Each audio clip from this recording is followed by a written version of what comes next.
eh series manga yang judulnya Fire Punch yang ada di background yang bisa kalian lihat sekarang. Oke, Fire Punch ini merupakan sebuah manga yang kalau nggak salah ya itu tahun 2018 sampai tahun 2016 sampai 2018 dirilisnya. Relatif pendek, cuma 8 volume, satu volume itu 10 chapter, kurang lebih ya. Dan itu cukup bagus ceritanya menurut gua ya si penulisnya. Bahkan gua nggak tahu penulisnya siapa. Itu, aduh, dia selalu ada tuh di akhir satu volume. Dan namanya siapa? Gua lupa. Nah, ya intinya si bapak ini, mas-mas ya. Kalau nggak salah, ingat gua mas-mas deh. Oh gitu dia, itu membuat cerita yang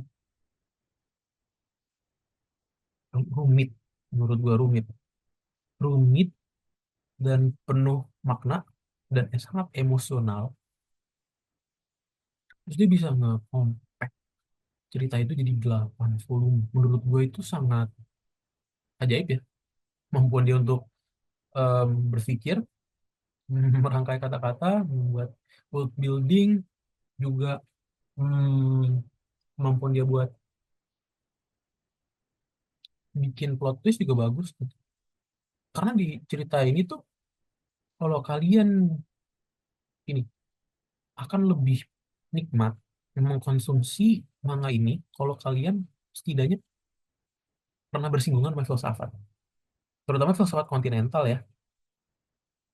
Menurut gua ada yang membantu gitu. Jadi kalau misalnya kalian eh, contoh kalian misalnya anak SMP atau anak SD gitu yang sama sekali belum pernah menyentuh filsafat, pasti kalian bingung banget baca ini. Dan gue pun gak nyaranin karena banyak adegan dewasa. Ya sebenarnya nggak terlalu dewasa juga sih, cuman serem serem gitu loh. Karena em, manga ini cukup vulgar ya dalam bahasa dan juga dalam penggambaran peristiwa yang terjadi di sekitar, bukan di sekitar ya yang terjadi di cerita itu gitu maksud gua. Nah, balik lagi ke filsafat. Jadi kalau misalnya kalian pernah baca filsafat atau pernah dengerin orang ngomong filsafat, ngajarin orang, pernah dengerin orang yang ngajar filsafat ngomongin filsafat, atau kalian belajar filsafat dari orang yang ngajarin filsafat, menurut gue tuh ini pengalaman gue aja ya. Terus gue pusing dengerin dan kayak jadi apa ya, banyak pikiran, tapi bukan pikiran yang negatif ya, cuman jadi kayak banyak mikir aja, otaknya bekerja gitu. Buku ini karena gue udah pernah sedikit-sedikit belajar filsafat ya, buku ini tuh jadi ngedorong apa, bukan buku buku ya, manga ini ngebuat gua merasakan hal yang mirip gitu. Apalagi sebelum gua membaca manga ini, eh, gua gua pernah melihat, belum pernah menonton tapi pernah melihat dan melihat dan menemukan sinopsis kayaknya atau intinya review singkat. Kalau misalnya bukan meme, bahkan meme gue nemu dari meme.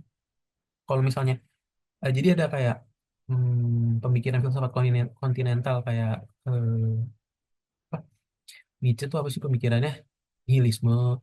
Terus ada stoikisme kalau nggak salah ya. Terus ada pokoknya isme-isme yang lain gitu dijajarin. Nah, salah satunya itu ada pemikiran dari Albert Camus, absurdisme namanya absurdisme. Itu disandang, ya disandang ini sama, sandang ya bener ya. Ya pokoknya intinya dia di disetarain itu sama ceritanya Fire Punch. Dan emang udah lama gue pengen baca. Alhamdulillah akhirnya nemu cara untuk bisa mengakses Fire Punch dalam keseluruhannya. Dan gue baca manga ini cuma 2 hari karena gue orang yang relatif speed reader ya. Gue kalau misalnya udah bahasanya apa ya, udah udah kepincut sama suatu series, satu buku, oh, gue akan berusaha secepat mungkin untuk menyelesaikannya. Entah gimana, kayak FOMO gitu rasanya. Jadi gue cuma dalam 2 hari untuk menyelesaikannya ya. Dan tetap aja menurut gue itu memberikan efek seperti nonton anime. Eh, Lebih banyak kerja otak, eh otak lebih banyak kerja kalau kita baca manga karena kita ngebayangin fight scene-nya kayak gimana, terus kayak suara, oh ya lebih lebih menyenangkan lagi kalau misalnya kita membayangkan suara-suara karakternya ya, itu lebih mirip seperti apa gitu, kayak oh yang ini suaranya kayak pengisi suara ini gitu, pengisi suara itu. Gue gak terlalu hafal kalau pengisi suara Jepang, tapi kalau yang dari Amerika misalnya ya kayak siapa yang cocok ya karakter utamanya ya, mungkin ya,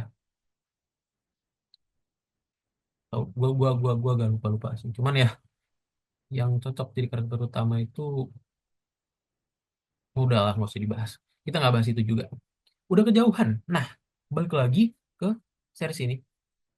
Jadi manga ini gue baca dari volume pertama, dan seperti gue sukanya itu adalah dia mengingatkan gue terhadap volume pertamanya Demon Slayer, karena sama-sama di eh, salju ya. Jadi di Fire Punch itu ceritanya tentang dunia yang udah ditenggelamkan oleh abad es. Jadi eh, sebenarnya nggak abad es yang full abad es, tapi udah udah apa ya? Udah hampir punah lah. Istilahnya manusia itu hampir punah. Kita mengikuti kehidupan dua orang, Agni dan Luna. Agni ini seorang laki-laki yang nanti dia akan kita kenal sebagai karakter Fire Punch juga, si Agni. Dan Luna adalah adik perempuannya. Terus mereka tuh hidup di sebuah eh, desa ya, di mana mereka adalah dua orang paling muda di desa itu. Jadi orang-orang lain yang ada di desa itu tuh orang-orang tua semua. Tugasnya Agni dan Luna adalah bukan meyakinkan, apa bahasanya ya, memastikan kalau misalnya orang-orang tua di desa itu pada hidup dan pada sustain. Nah, caranya gimana? Caranya ini adalah hal yang unik yang membuat kita sadar, oh ya ini fiksi. Agni itu suka motong lengannya. Jadi Agni itu punya ya kayak orang pada umumnya punya lengannya dipotong di sini pakai kapak. Terus itu dikasih ke penduduk desa, tiap penduduk desa, tiap kepala rumah lah. Terus mungkin kalian bingung ya, kok bisa sih orang pada mati ya kalau misalnya lengannya dipotong? Jawabannya adalah Agni adalah seseorang yang punya kemampuan untuk meregenerasi tubuhnya, ala-ala mutan, ya ala-ala Wolverine, ala-ala apalagi ya, Boku no Hero. eh, Nggak ada penjelasan yang begitu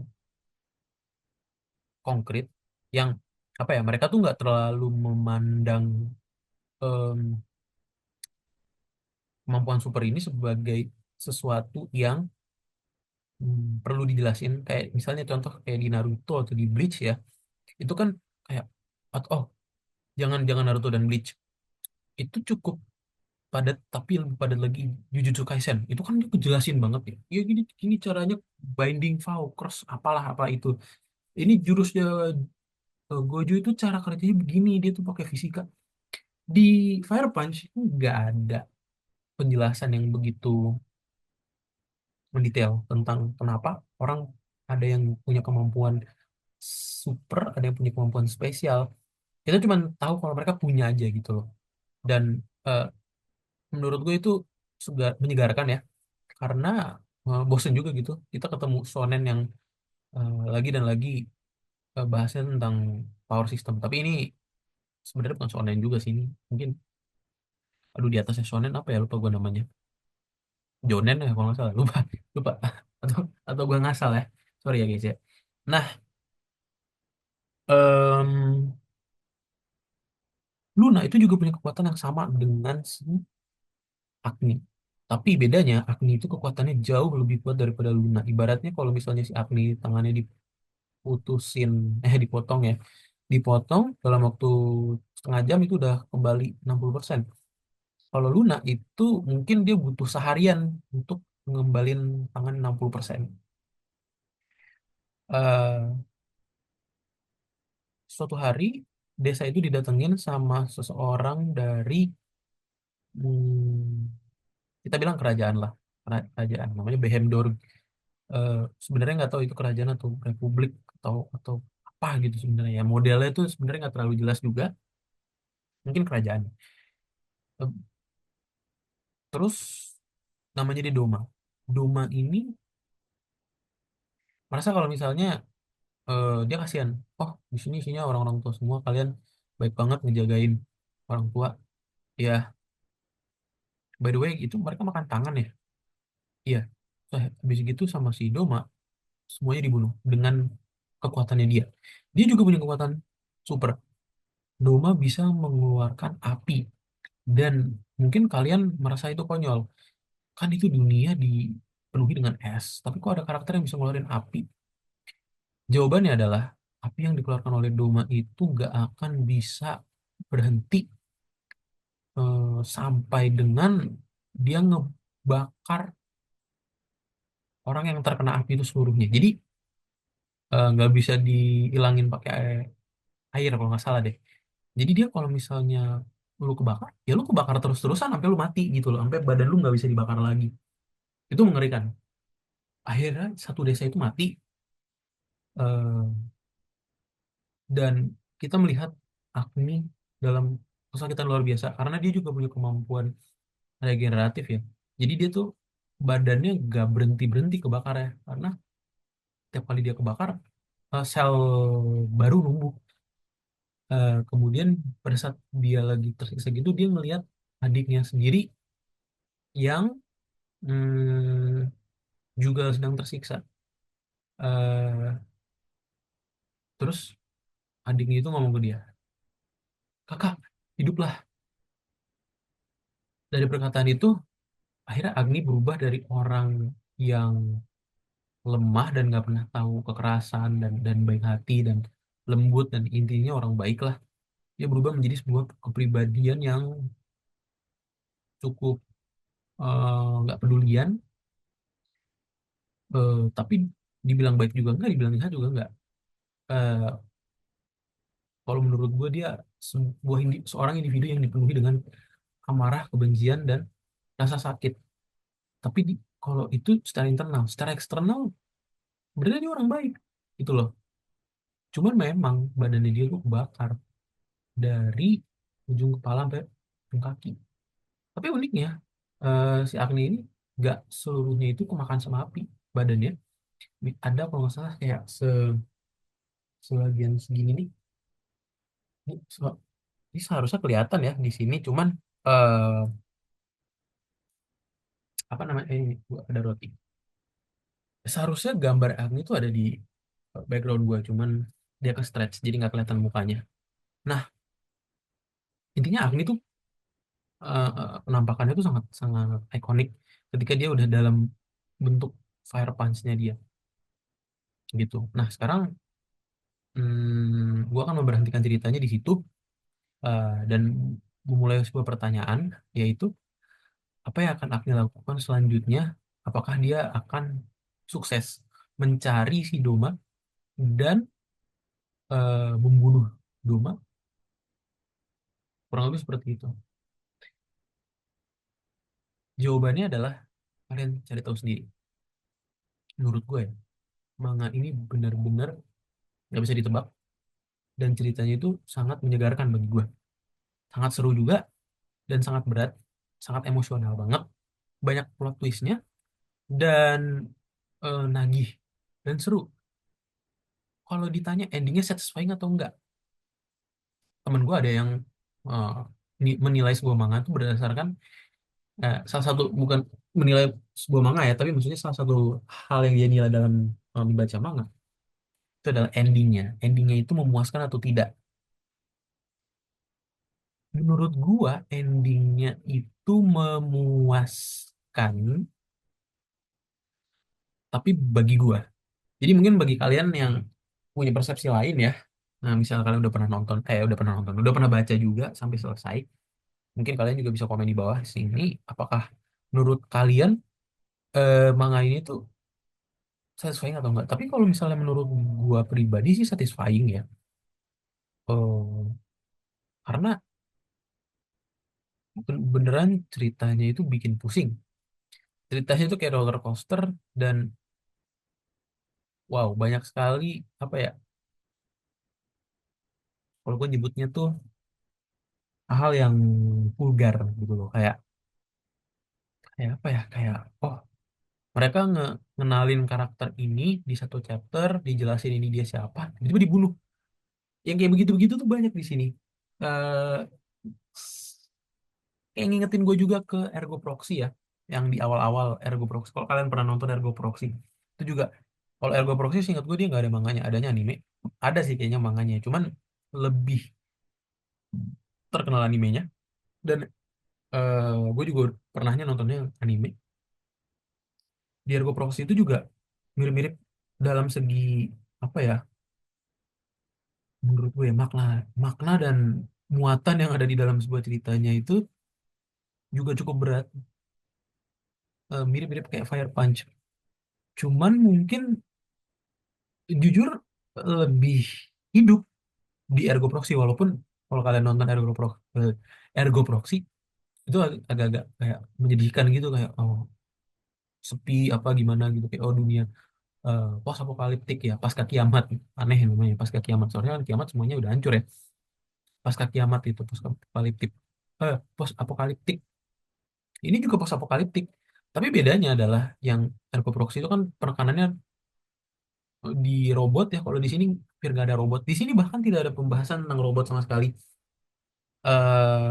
Lebih kayak setelah kiamatnya itu manusia itu kembali ke jenis teknologi yang lebih tua gitu loh. Kurang lebih begitu sih. Oke, itu adalah impression gue terhadap Ergo Prox. Fire Punch. Eh, Menurut gue bagi kalian yang gabut di awal tahun ini, pengen ada bacaan sesuatu yang menarik, coba deh kulik-kulik tentang Fire Punch. Gue belum bisa ya bikin video tentang kayak oh makna filosofisnya apa dan lain-lain dan lain-lain. Karena gue ilmunya nggak cukup. Tapi menurut gue ya itu penting ya kalau kalian pengen tahu lebih lanjut. Ada orang yang mungkin akan mengkaitkan ini dengan filsafat. Karena menurut gue banyak pertanyaan tentang self ya di manga ini yang eh, tentunya ya kita perlu ngulik lebih lanjut kalau misalnya memang ya dirasa itu penting gitu. Iya, itu sih kurang lebih. Kalau bagi gue sendiri ya, manga ini 10 out of 10. Kenapa? Karena dari awal tuh udah solid banget gitu loh. Sampai dia bisa nah, apa ya? Ceritanya itu cukup gimana bahasanya? Rasanya tuh kayak lu naik roller coaster. Roller coaster terbaik di dunia. Bayangin lu naik roller coaster yang lu nggak tahu naik turunnya kapan. Nah, itulah rasanya baca manga ini.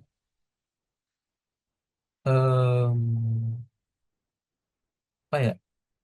Ini kan gue baru ya bikin seri-seri beginian ya. Jadi gue juga sebenarnya belum tahu gitu kayak mau ngomong apa aja gitu. Ini karena iseng aja sih sebenarnya, kayak ada waktu luang sedikit, ada yang mau di-review, ya udah gue ngomong aja gitu di depan kamera. Mungkin selanjutnya nanti kalau gue bikin video gue nggak bakalan bahas tentang ini, kan kayak ngambang banget ya. Gue nggak bahas tentang kayak hmm, apa ceritanya gitu. Menurut gue spoiler lah. Tapi nanti mungkin gue akan bahas yang ada spoiler-spoiler yang ke depannya kalau gue menyelesaikan manga lain gitu loh. Jadi kayak buat timing lah 15 menit pertama itu yang spoiler free. Kemudian selanjutnya itu full of spoiler gitu. Itu sih kurang lebih. Tapi untuk sekarang gue akhirin dulu ya video ini. Kalian kalau tertarik ya coba aja. eh Kalian coba ya lihat. Itu keren banget menurut gue ya. Ini dua karakter yang em, muncul. Gue lupa di volume 3 ya atau 4 gitu loh. Mereka cukup menarik juga gitu loh. Dan eh apa ya, manga ini tuh bakalan bikin kalian berpikir realistis, kemudian tidak, kemudian iya, kemudian tidak. Itu yang menurut gue aspek roller coaster itu loh. Dan em, oh, yang bikin pusing adalah pada saat lu mendengarkan internal dialognya si karakter utama. Wah, itu yang pas mau di ending itu tuh lu bakalan banyak dengerin cerita. Cerita itu bakalan banyak muncul dari eh, dialog internalnya si karakter utama si Agni. Dan itu akan memusingkan sekali. Dan banyak momen yang menurut gue bikin kayak ini apaan sih sebenarnya gitu loh, kenapa kayak begini hasilnya. Yang bikin lu bingung kalau lu baca kayak gue bacanya cepet banget, sehingga lu harus baca lagi. Jadi menurut gue ini manga yang worth rereading karena banyak banget apa ya, kayak ada bagian-bagian yang kayak harus dipahamin dulu gitu. Oh, ini maksudnya ini alasannya melakukan ini gitu. Oh ya, tentunya juga ya manga ini tuh memberikan banyak banget petuah menurut gue ya, dan pemikiran gitu loh. Dan gue melihatnya itu dikomunikasikan lewat karakter-karakternya gitu. Mereka secara eksplisit ngomong gitu kayak apa pandangan dunianya mereka tuh kayak gimana, dan itu tuh kayak gue kayak ngeliat, wow, ini beda-beda banget gitu. Orang-orang di sini tuh sangat variatif. Mereka dalam satu kondisi yang sama, tapi mereka punya pemikiran yang jauh berbeda. Dan bahkan orang yang pikir kayak, oh, dia mah nggak jauh beda pemikirannya sama gue, terus kayak lu nggak ketemu sama dia selama 8 tahun gitu, tiba-tiba tuh udah beda banget gitu loh. Itu menurut gue adalah hal yang menarik yang ditawarin sama manga ini. Di manga ini juga banyak time skip sih, tapi bukan yang kayak di anime kayak One Piece atau Naruto yang wah ini jadi keren gitu. Iya, cuman nggak yang sekeren itulah gitu loh. Ceritanya bagusnya bagus, pokoknya ceritanya bagus banget karena dia bikin lu bingung secara secara pembawaan cerita dan juga secara alurnya mau kemana gitu loh, nggak ketebak gitu. Banyak hal-hal yang lu kira lu tahu, ternyata lu salah. Dan itu menyenangkan sekali bagi gua, orang yang gue seneng untuk dibuktikan kalau asumsi gue salah gitu. Gue seneng tuh, walaupun kadang kesel ya, cuman that's part of the uh, how I enjoy it, how I enjoy this manga gitu loh. Terus sih menurut gue ini manga yang bagus dan banyak dan sangat apa, berat, secara apa berat maksudnya, dia tuh sangat berbobot gitu loh. Banyak banyak petuah-petuah yang bisa lu pikir-pikirin, bahkan mungkin lu bisa nih kayak ngekat panel manganya gitu. Terus lu kayak lu ambil apa satu perkataan karakternya, nah habis itu lu jadiin bahan diskusi gitu loh. Jadi manga ini tuh nggak eh gimana ya, kalau bisa contoh ya, kalau lu mau bahas tentang, sebenarnya hampir semua manga bisa sih dibahas seperti ini, tapi menurut gua ya, yang gue maksud adalah tadi ya, lu ngambil kayak karakter ini ngomong apa gitu, lainnya gitu, eh apa dialog itu apa, nah itu lu coba tuh lu urai kayak ini tuh pemikiran udah ada belum sih sebelumnya, siapa yang memikirkannya secara historis gitu loh, dan ini tuh dari mana akarnya gitu loh. Dan oh, jadi karakter ini tuh didesain sama si penulisnya sebagai karakter yang punya paham misalnya nihilisme gitu kan, ini tuh pesan nihilisme, dan ini sebagai sebenarnya dia simbolisme untuk gini gini gini. Bisa kayak gitu, bisa sampai kayak gitu menurut gua manga ini. Kalau lu bacanya serius dan ada teman buat baca, sayangnya nggak ada yang tertarik, belum ada yang tertarik teman-teman gua untuk baca manga ini gua doang yang beneran ngeh dan oh iya ini bagus gitu loh. Orang pada belum tahu acuh tak acuh sih sebenarnya ya, ya betul lah ya. Tapi gue harap dengan adanya video ini orang-orang bakalan, ya kalau mereka nyampe di bagian ini ya, eh, mereka bakalan suka dan coba buat nyari eh, dari mana bisa baca Fire Punch. Kurang lebih gitu aja sih sebenarnya untuk hari ini. Jangan lupa sayangin dirimu sendiri. Eh, Terima kasih guys. Gitu aja. Mana jempol gue. Nah, gitu.